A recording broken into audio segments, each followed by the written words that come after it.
of Tea with Tea, where we sip on the latest in pop culture, celebrity news, and real talk. I'm so glad you're here, and remember, the more we talk, the more we grow.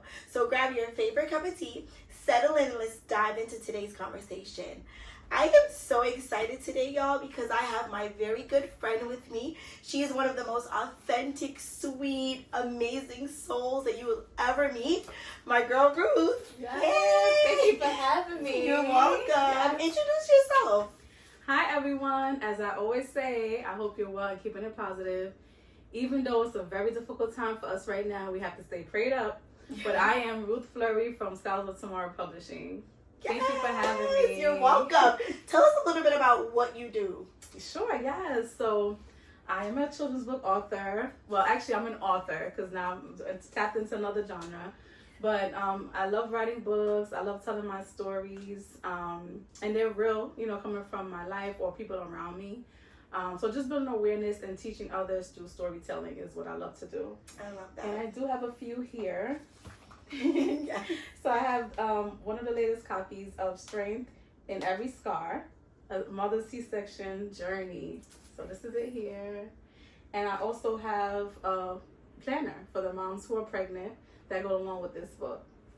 And the planner is only available on my website, which I'll share later. I also have the bestseller Hyper Kids So They Say. A lot of families and schools love Rio. Yes, my son. I just want to say, my son Kai really loves this book so much. We read bedtime stories every night, and he's always like, "Read me this book." He loves it. He loves Rio. So you did a big one with this. Thank you. Nice. Yeah. And I want to share this too. You were part of the process. You were one of the. Maybe you forgot, but yes, the way you read this story when I shared it with you, the manuscript. Yes. I was like, oh my God, you read it so well. And you encouraged me in saying that the schools need this. Yes. So you were definitely one of the encouragements. So yes. I'm happy. And look, there's a plushie that goes along with the book. And the kids love Rio. So definitely you can find this on our website as well. Yes. And this is also a book that recently came out. And this is dear to me because I wrote this with my sons, my two oldest sons, Wilfredo and Jeremiah. But the finished touch was me and Jeremiah, so this is also available on Amazon and our website. Very nice. Yes. All right, so I want to get into our hot tea. So for a very long time, Iran and Israel, they've been in conflict with each other. And recently, Donald Trump decides that the U.S. needs to get involved, right? So I just wanted to talk about it. What are your thoughts on what's going on today? It's a little scary. It is. It's very scary. My oldest brought it to my attention, but that was before it was blowing up online. Right. But I guess for the they get the news before us. Of course. And I said, listen, I'm having an event right now. We'll talk about this later. But later on, when I got on to see, I was like, oh my God, like, what is going on? It's very scary. It is. It's a very scary time. And this is not something that we expected, right? Yep. Yeah. Especially, it's been hard already. Like us trying to just get back on our feet since 2020, and then now some people just starting to find some peace, and now of course again there's a lot of uncertainty. I agree. Yeah. And I feel like a lot of people are having their own conflict with self. So to know that there's now this big conflict that's happening is a little bit scary in our world, because our 18, 19, 20-year-old sons and daughters may, God forbid, get drafted to go to a war that we're not on board for. Exactly. You know what I mean? It's very scary. So it's a really scary time. I really hope that it doesn't get to that point. Yes. I hope that we can. Peace, please. I hope that we can come together and really just like move on peacefully. Right? Been around long enough to know there's different ways to deal with issues. You know what I mean? It doesn't have to end in war. Many more lives lost. Yes. In cities, like you have to start all over again. Exactly. And then what I've come to realize is that also, U.S. We're not always. We're sometimes the problem, if that makes sense. Yes. I agree. Sticking our nose into other people's business. Yeah, exactly. We leave our nose here. Exactly. Yeah, and mind our business and deal with what we have at home. There's a lot of homelessness that we need to deal with. There's a lot of people without jobs that we need to deal with. There's a lot of childcare issue too. I'm mentioning this too that we need to deal with. So exactly. So now it's time to get into our main topic at hand. So as we all know, Black-owned businesses have faced a lot of challenges, right? So my question for you, friend, you're a Black business owner. Yeah. Should we support Black-owned businesses? Right, so I'm going to answer because, you know, I'm a Black owner. At the same time, I'm a Black customer as well. Yes. So. Yes.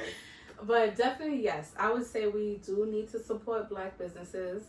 However, I do hear what people are saying out there too, and I agree with some of the feedback. But one thing is, we have to be professional as well. Be professional, be open to feedback, criticism, you know, respectful ones, you know, and learn how to deal with those who may not be so respectful as well. Yeah. But the customer service is really important because I know how I feel when I'm going into places. I want to feel happy spending my money, my hard-earned coins, okay? So it's really important. It makes me feel good, and let's say it's a service that needs, you know, not needs, but you can give a tip. It makes me want to give you a tip because you served me. Like I said, I go into a restaurant, I'm sitting down with my family, my kids. We already know with kids, they make mess. So let's say the person doesn't complain and they're accommodating, come and they clean it up. I'm going to be like, wow, this person is just so patient and understanding. Right. No matter what. Even if it's hard time, I'm gonna you know what, I'm going to definitely leave something for this person because they served us and they were very patient. That's an example. Yeah. Again, going into a massage or wherever, you know, a spa, going into it as if the person is accommodating and showing like, oh, let me get the towel for you, or this is where giving you information. It makes you feel comfortable and want to come back and continue to support. So these are the things, you know, when we're comparing other businesses that are not Black owned. We see the customer service. We see like the return policy. They're maybe more flexible.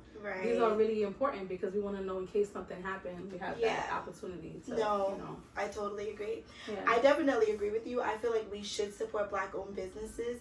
I think that, you know, the things that I've been hearing in the past from friends, a lot of times they say to me like, I'm never going to support Black-owned businesses because sometimes Black-owned businesses, they're really unprofessional. They charge too much money compared to others, right? And the customer service altogether is just not the best. You know what I mean?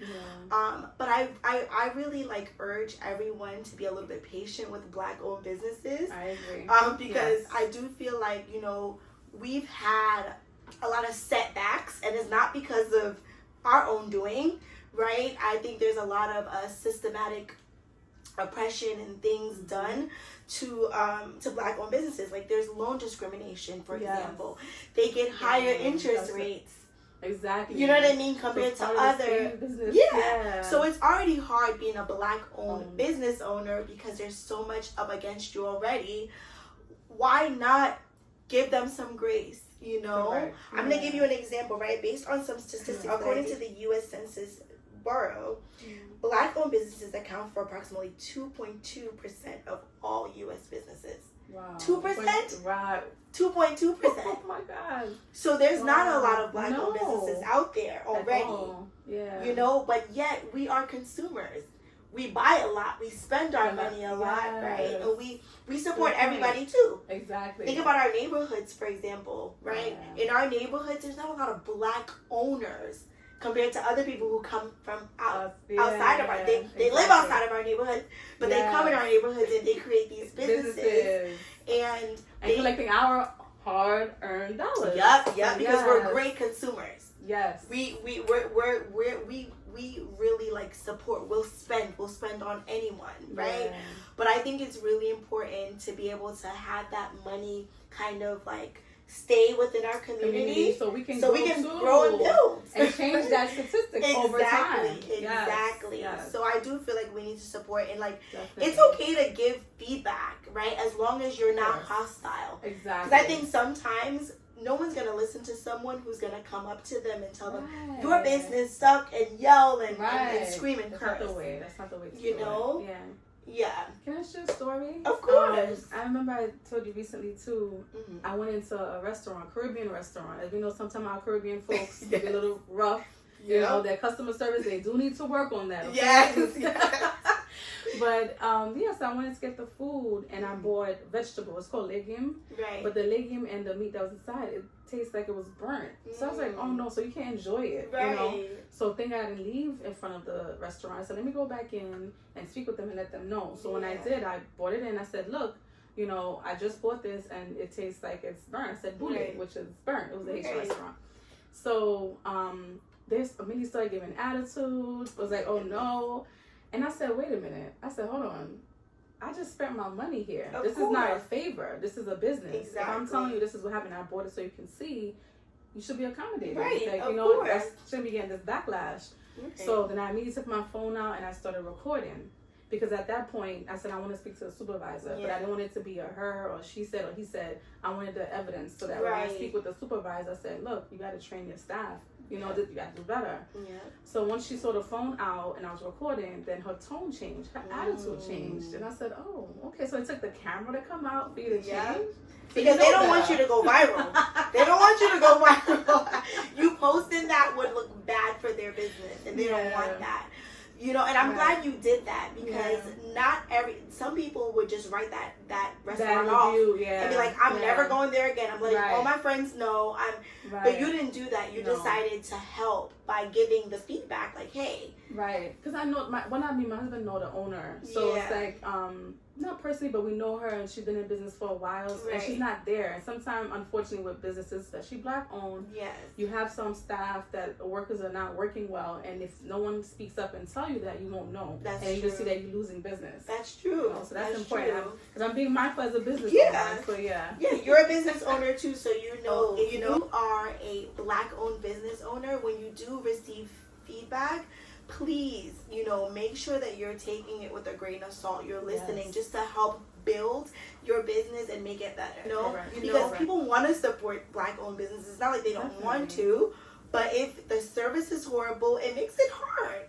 It does. And if you're a consumer, I think give these black owned businesses some grace as well. Please. Give them some grace. Like, they're not perfect. And speak up. You don't like something, put them to the side or find the manager or the owner. Yes. So that way it could be rectified. If you feel like you can't speak with whoever's serving you. Exactly. That's great. And I have actually another statistic, right? Yeah. So it says black owned businesses have a median annual revenue of $58,000 per year. And while other non-black businesses have a median revenue of over $150,000 a year. So so black-owned businesses are making as much money as other businesses. Lack of resources. Exactly. So just as a people, this video is really just to have us come together and support each other. We spend, as people of color, we spend a lot of money. Let's put it back into our communities, into our people.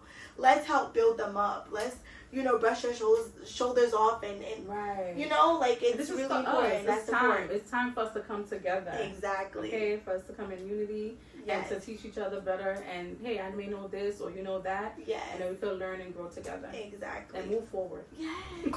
So, if you are someone who's interested in becoming a black-owned business owner, there are a lot of grants out today that can pretty much help you.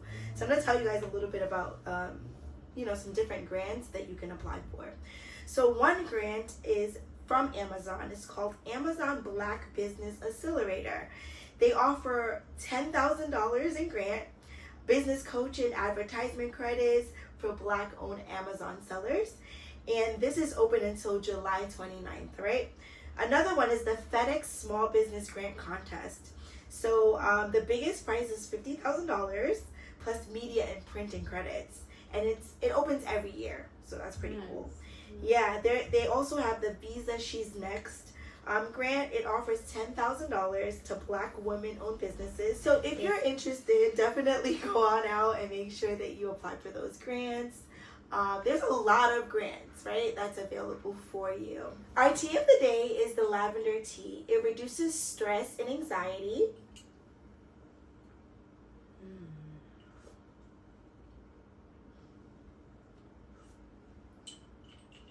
It also aids in menstrual discomfort.